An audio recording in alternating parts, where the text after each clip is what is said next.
Conférence de presse du Premier ministre de la République slovaque, Robert Fico, et du Premier ministre de Hongrie, Viktor Orbán, lors de sa visite de travail à Bratislava, ce 21 janvier 2025. Discours de Robert Fico. Merci beaucoup.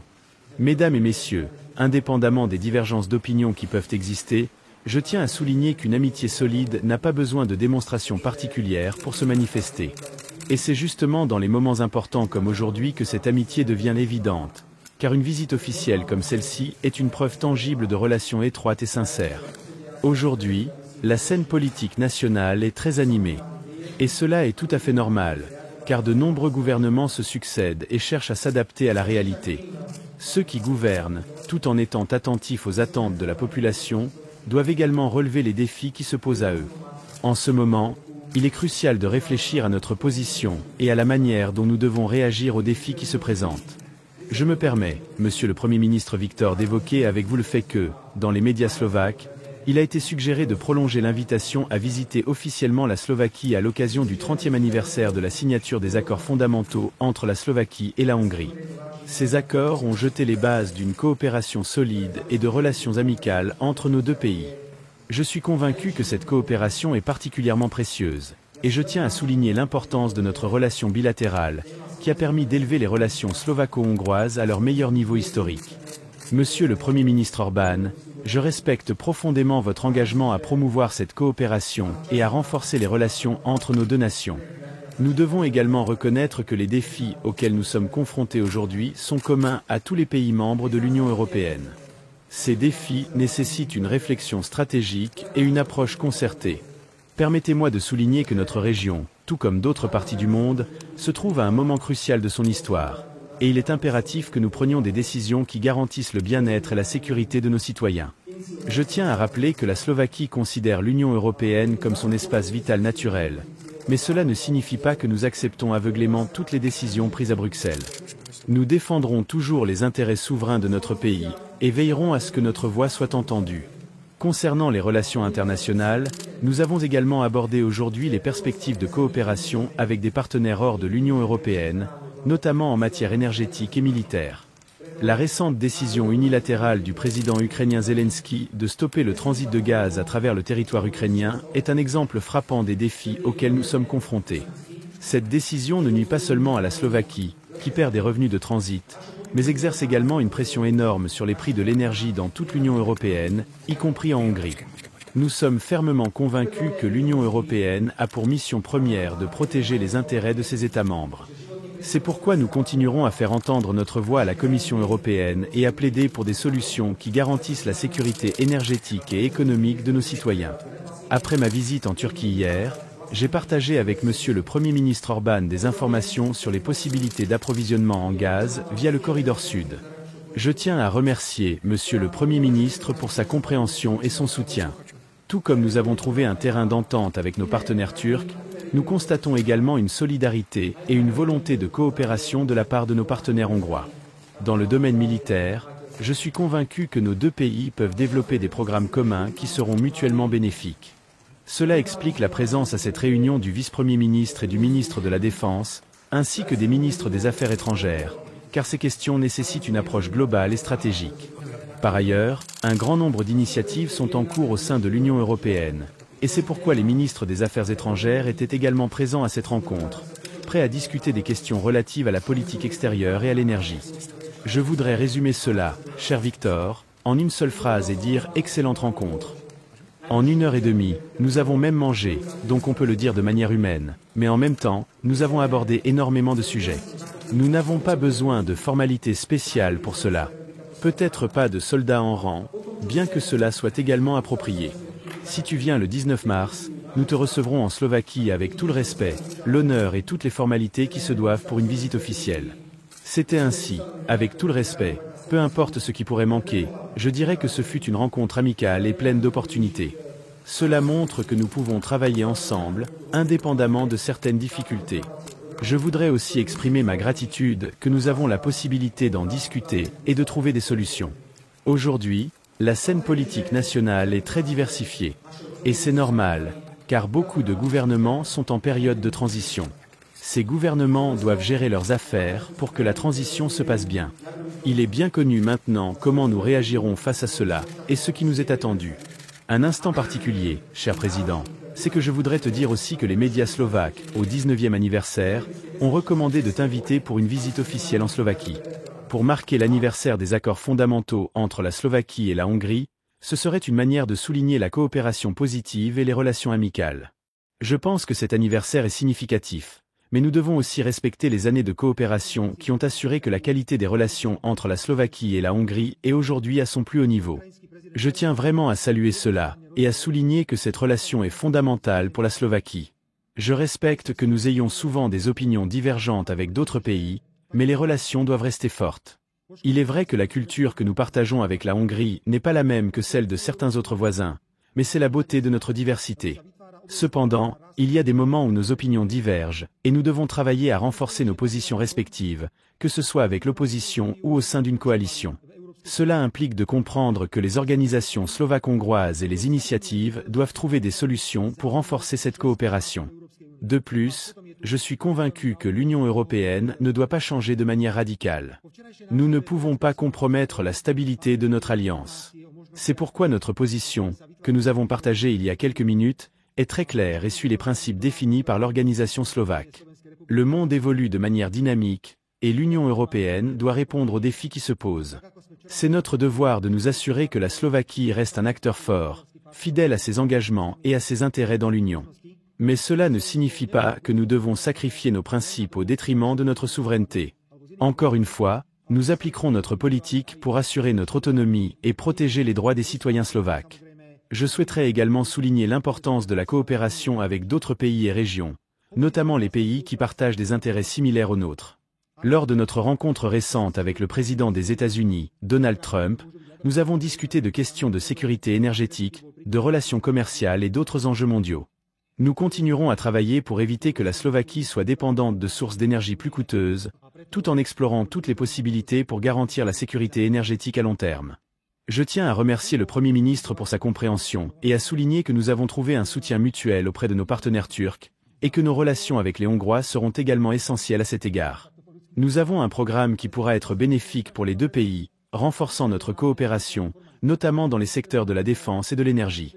De plus, nous avons d'innombrables initiatives au sein de l'Union européenne, ce qui nous permet de diversifier nos approches et de renforcer nos relations avec d'autres États membres. C'est pourquoi des ministres des Affaires étrangères étaient présents lors de cette rencontre. En résumé, cher Victor, je dirais que cette rencontre était non seulement amicale mais aussi riche en contenu, et elle a une signification particulière pour la politique extérieure slovaque, en particulier après l'arrivée du nouveau président américain, Donald Trump. Merci beaucoup, Victor, d'être venu pour cette courte visite. Tu es toujours le bienvenu en Slovaquie. Merci.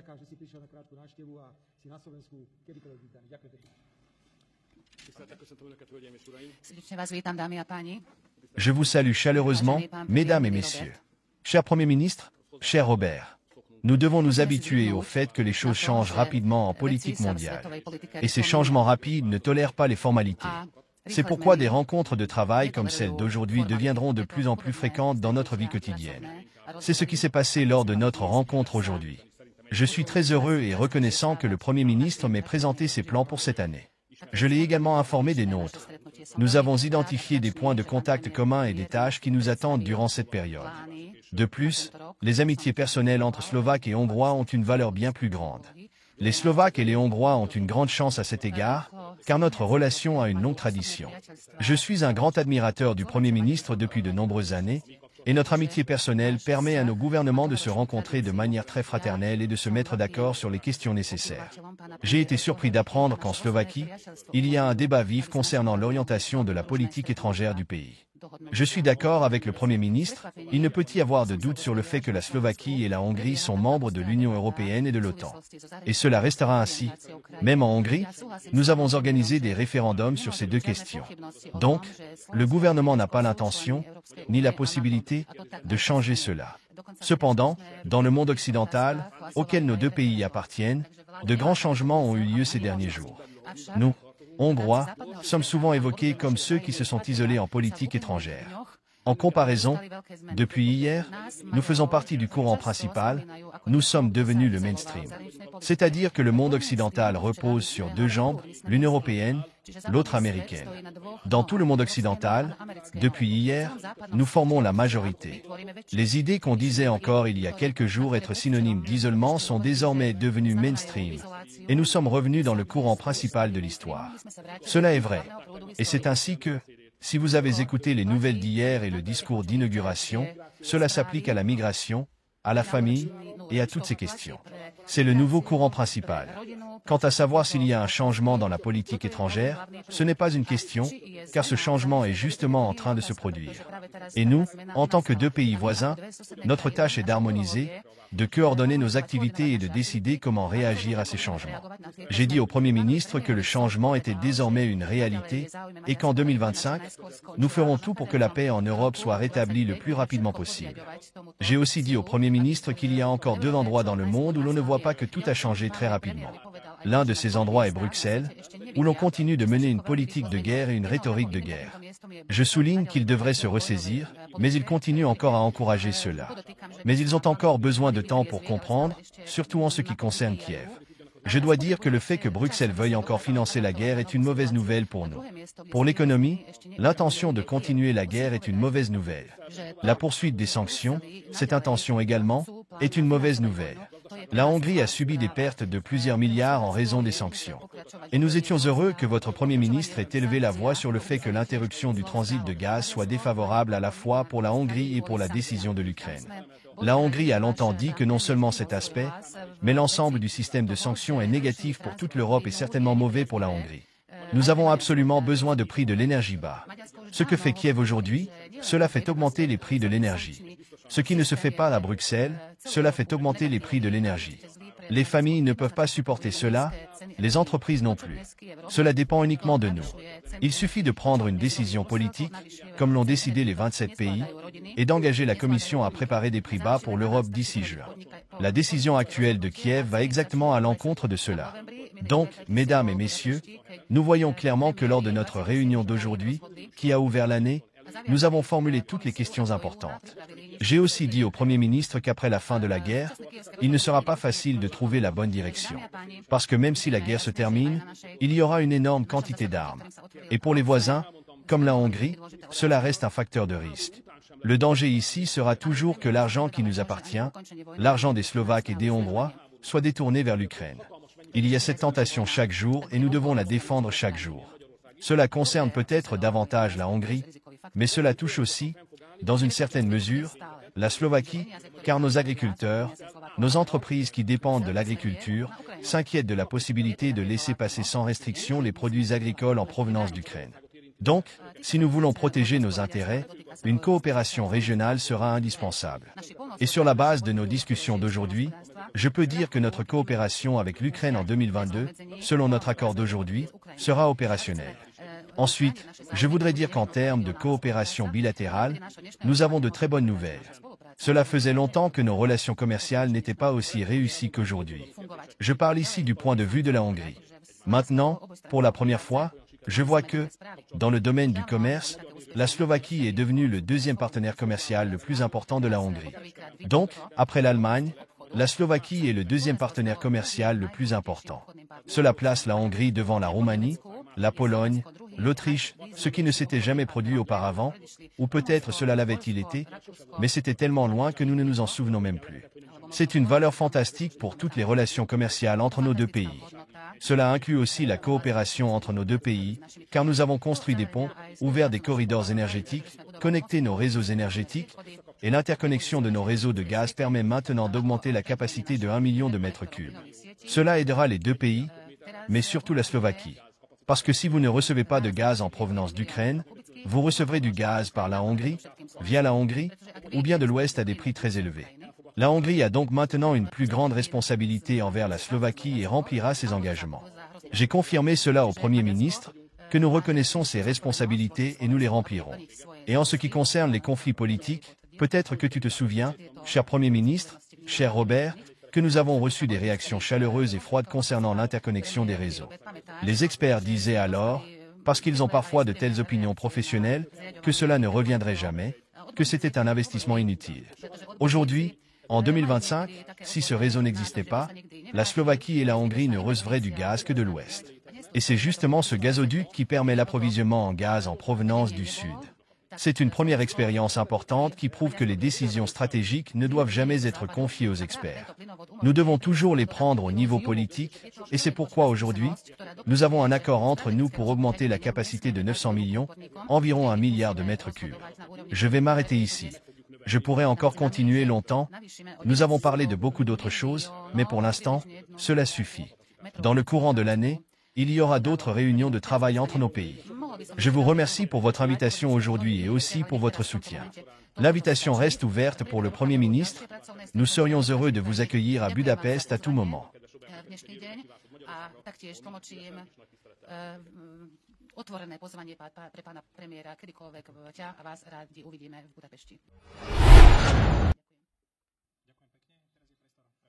Télévision slovaque. Bonjour, Premier ministre Robert Fico. Monsieur le Premier ministre, je voudrais rebondir sur la question de l'énergie. Dans quelle mesure cette alternative pour le transit du gaz en direction de la Turquie et à travers d'autres pays serait-elle économiquement avantageuse, ou non, pour la Slovaquie, comparée à celle à laquelle nous étions habitués, c'est-à-dire le transit via l'Ukraine? Et peut-être une question subsidiaire. La question du transit via l'Ukraine est-elle définitivement fermée, ou bien les négociations continueront-elles?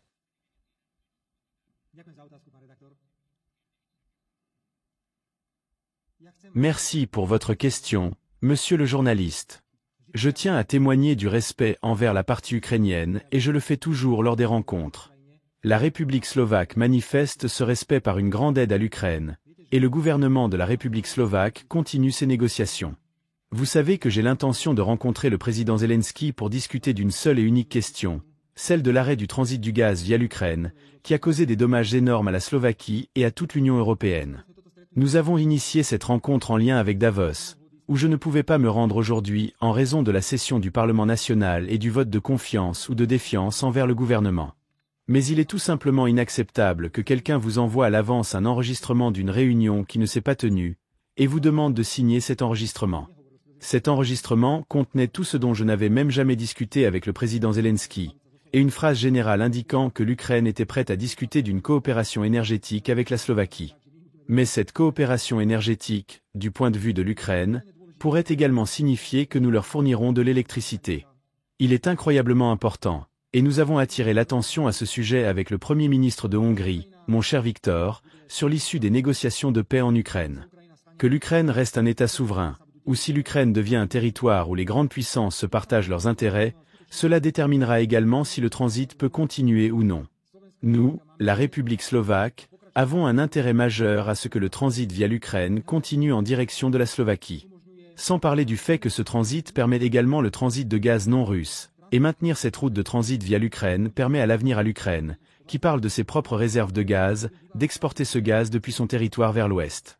Ainsi, je reste intéressé par une rencontre avec le président Zelensky, mais il semble que l'Union européenne et l'Ukraine, comme l'a très bien dit le Premier ministre, ne comprennent toujours pas ce qui se passe dans le monde. Quant à la première partie de votre question, monsieur le journaliste, je rajouterai que la Slovaquie a un contrat avec Gazprom pour l'approvisionnement en gaz à des prix déterminés, et aujourd'hui, le seul flux de gaz russe qui entre en Europe passe par la Turquie. Donc, si la Slovaquie a la possibilité de recevoir une partie du gaz russe via ce flux sud, cela diversifiera les options, et surtout, stabilisera les prix. Mais pour l'instant, nous parlons uniquement de la consommation intérieure. Nous ne parlons absolument pas du transit de gaz, sur lequel nous avons perdu environ 500 millions d'euros, ce qui représentait un revenu annuel pour le budget de l'État. Voilà le point de vue actuel sur les questions que vous avez soulevées. Si vous me le permettez, j'aimerais vous dire quelques mots.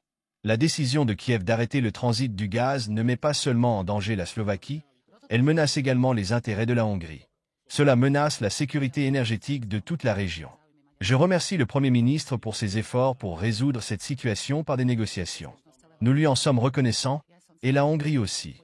Mais maintenant, il est temps de dire que la manière dont l'Ukraine a refusé de discuter de cette question est inacceptable. Kiev nous envoie des déclarations agressives et hostiles, et ainsi, ces questions ne peuvent pas être résolues. Je dois dire que Kiev ne se tient plus aussi fermement pour pouvoir se permettre cela. Dans le monde, il se passe des changements qui affaiblissent leur position. S'ils continuent à adopter des comportements agressifs et hostiles, ils en souffriront. Finalement, ils nous irriteront encore plus, et nous prendrons des contre-mesures. Il est inacceptable que les responsables de Kiev tentent aujourd'hui de contrôler et de façonner les événements en Europe. Nous sommes prêts à montrer du respect, mais nous attendons également ce respect de leur part, afin de pouvoir aborder ces questions. Peu importe ce que Bruxelles dit concernant l'adhésion de l'Ukraine à l'Union européenne. Pour que l'Ukraine puisse entrer dans l'Union européenne, une décision unanime est nécessaire. Cette décision sera prise par la Slovaquie et la Hongrie. Et Kiev peut penser qu'il a une position favorable avec la direction actuelle de Bruxelles, mais nous sommes des pays membres, tandis qu'ils sont un pays candidat à l'adhésion. Ils ne peuvent pas se comporter comme si Bratislava et Budapest allaient danser sur leur musique. Cela est impensable. Peut-être que sous l'administration démocratique américaine, cela aurait pu être le cas. Mais cela est terminé. Nous avons maintenant une situation différente. Chacun doit réévaluer sa position et la situation. Et j'ai l'impression que Kiev n'a pas encore pris la mesure du fait que la situation a radicalement changé. Au passage, si cela continue ainsi, non seulement nous, mais aussi Kiev, finiront par en pâtir. Je soutiens de tout cœur la position de M. Robert Fico et de la Slovaquie pour la reprise de ce transit.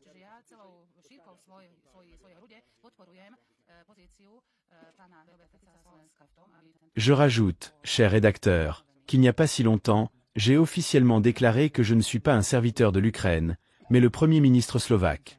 Et mon devoir est de protéger les intérêts nationaux de la République slovaque et de ses citoyens. Bien entendu, en tenant compte de la grave situation en Ukraine. Je reprends la phrase de Monsieur le Premier ministre lorsqu'il a constaté que Kiev n'est plus aussi fermement en place qu'il était peut-être sous l'administration du président Biden. Cher rédacteur, aujourd'hui, il n'est probablement pas fortuit qu'une tentative de renversement du gouvernement ait lieu. Monsieur Imeka, en tant que leader du parti d'opposition, a évoqué l'idée que nous allions effrayer et menacer la population slovaque avec un Maïdan. Quand il est impossible de vaincre un adversaire politique lors des élections démocratiques, d'autres méthodes sont utilisées. D'abord, ils veulent vous discréditer, ensuite ils veulent vous emprisonner, puis ils veulent vous abattre, après quoi ils essaient de vous convaincre de quitter la politique. Et lorsque des élections parlementaires se déroulent, ils ont tendance à ne même pas respecter leurs résultats, comme nous l'avons vu en Géorgie ou lors du premier tour des élections présidentielles en Roumanie. Vous savez bien que nous avons lu quelque chose à ce sujet à la Chambre nationale. Je ne suis pas autorisé à vous informer sur le contenu d'un rapport confidentiel préparé par les services de renseignement slovaques. Je ne peux pas citer de nom, ni décrire les circonstances, mais je peux dire en toute sérénité que l'opposition slovaque se prépare à un Maïdan. L'opposition slovaque se prépare à occuper les bâtiments gouvernementaux, à entraver l'exercice du pouvoir exécutif, et à coopérer avec l'étranger. L'opposition slovaque n'a probablement pas remarqué que les rapports mondiaux ont radicalement changé. C'est pourquoi il était très important, aujourd'hui, de le dire à la Chambre nationale, à nouveau sans mentionner de détails spécifiques, que l'opposition slovaque est prête à ne pas respecter les élections si elle les perd, et à tenter de provoquer des élections anticipées en se basant sur un certain événement, par exemple si les forces de sécurité prenaient position lors de manifestations qui enfreindraient la loi. Le monde a totalement changé. Nos représentants de l'opposition peuvent dire ce qu'ils veulent. Ils prétendent que nous parlons trop librement et ouvertement de l'Union européenne et de l'OTAN. C'est notre devoir. Si nous ne nous préparons pas à ces changements, qui définissent l'avenir, nous finirons très mal. Le Premier ministre reconnaîtra que l'une des premières questions que le président américain soulèvera sera l'augmentation des dépenses de défense. Aujourd'hui, nous consacrons 2% de notre PIB aux dépenses de défense, et il se pourrait qu'un jour quelqu'un vienne et dise que si cela ne passe pas à 3 ou 4%, la coopération ne sera pas possible. Quelle est la réponse de l'opposition slovaque à l'OTAN? Eh bien, aucune, parce qu'ils ne savent pas répondre. Nous savons y répondre. Nous sommes d'accord pour un certain relèvement des dépenses, mais seulement à condition qu'une partie significative de ces dépenses soit utilisée pour des projets à double usage. Un bon exemple de cela est l'initiative du ministre de la Défense de la République slovaque et vice-premier ministre Robert Kaliak, qui, avec le budget du ministère de la Défense, construit pour 600 millions d'euros l'hôpital le plus moderne que nous ayons jamais eu sur le territoire de la Slovaquie. Ainsi, nous devons être prêts à relever les défis et par rapport à l'opposition slovaque, monsieur le rédacteur, non seulement nous ne sommes pas un pas en avant, mais nous sommes 10 longueurs devant, car je vois à quel point ils sont incompétents, statiques, comment ils restent dans la même position et pensent que l'ambassade américaine à Bratislava ou n'importe qui d'autre va résoudre leurs problèmes en Slovaquie. Merci, je vous en prie. a majú pocit, že americká ambasáda v Bratislave alebo kdokoľvek iný bude za nich vybavovať Si, avec Monsieur le Premier ministre, nous adoptons une position claire selon laquelle nous sommes des politiciens souverains, il est tout à fait naturel que nous soyons prêts à utiliser les instruments dont nous disposons au sein de l'Union européenne. À ce propos, que pensez-vous de l'idée de l'adhésion de l'Ukraine à l'Union européenne et de son éventuelle entrée dans l'OTAN? Souvenez-vous de l'époque où j'étais parmi les politiciens qui ont bloqué ou verrouillé les quotas obligatoires pour les migrants, et je me souviens avec grand respect du courage de Monsieur le Premier ministre dans d'autres domaines où il a pris des décisions fermes. Il y a des décisions qui exigent l'unanimité au sein de l'Union européenne, et donc, quiconque cherche à obtenir un résultat sur la base de l'unanimité doit accepter qu'il existe des pays qui peuvent avoir une autre vision sur certaines questions. Le gouvernement slovaque soutient l'adhésion de l'Ukraine à l'Union européenne. Oui, nous soutenons cela. Bien entendu, sous des conditions qui doivent être remplies. Nous serions malheureux si l'adhésion à l'Union européenne était uniquement une décision politique, comme cela a été le cas dans le passé pour d'autres pays. Et maintenant, souvenez-vous, chère rédactrice, de ce que je vais vous dire. Ceux qui soutiennent aujourd'hui le plus la guerre en Ukraine, ceux qui soutiennent aujourd'hui le plus l'Ukraine, seront ceux qui s'opposeront le plus à l'adhésion de l'Ukraine à l'Union européenne. Pour des raisons nationales qui leur sont propres. Nous, en tant que gouvernement slovaque, la République slovaque, répétons, soutenons et voulons que l'Ukraine devienne un État membre de l'Union européenne. Bien sûr, sous réserve que les conditions nécessaires soient remplies. Passons maintenant à l'OTAN. Je n'ai plus de raison de changer de position, car je suis convaincu que l'adhésion de l'Ukraine à l'OTAN est un point qui annulerait complètement toute idée de négociation de paix. Les négociations de paix doivent être fondées sur la prémisse que l'adhésion de l'Ukraine à l'OTAN est exclue. Ensuite, nous pourrons discuter d'autres conditions. La République slovaque, et pardon Victor, je me permets de le dire, ni la Hongrie ne sommes de grands acteurs capables de décider si l'Ukraine recevra ou non une invitation à rejoindre l'OTAN. Mais pour nous, pour la Slovaquie, pour mon gouvernement, tant que je serai en poste et que j'aurai la possibilité de contrôler la position de Premier ministre de la République slovaque, je répète que je conseillerai toujours aux députés de la Chambre nationale de ne jamais accepter l'adhésion de l'Ukraine à l'OTAN, car cela représenterait un risque de sécurité pour nous tous, un risque que je qualifierais même de risque lié à une troisième guerre mondiale. Nous en sommes clairs. L'opposition slovaque a une vision différente. L'opposition slovaque dit que l'Ukraine doit être immédiatement admise dans l'OTAN, et même l'opposition slovaque dit ouvertement, comme elle l'a déclaré lors de sa visite à Kiev chez le président Zelensky, qu'elle est prête à envoyer des soldats slovaques dans des forces armées qui seront probablement partie intégrante de certains accords de paix, et ces accords de paix auront lieu. Pour nous, pour la Slovaquie, encore une fois, pour mon gouvernement, je répète, je ne serai jamais d'accord pour envoyer des soldats en Ukraine, car la guerre en Ukraine n'est pas notre guerre. Et je n'accepterai jamais la rhétorique que nous entendons ici, selon laquelle l'Union européenne est en guerre. Nous sommes en guerre. Nous ne sommes en guerre ni avec la Russie, ni avec l'Ukraine. Nous sommes un pays pacifique, nous voulons des solutions pacifiques et nous voulons une coexistence pacifique.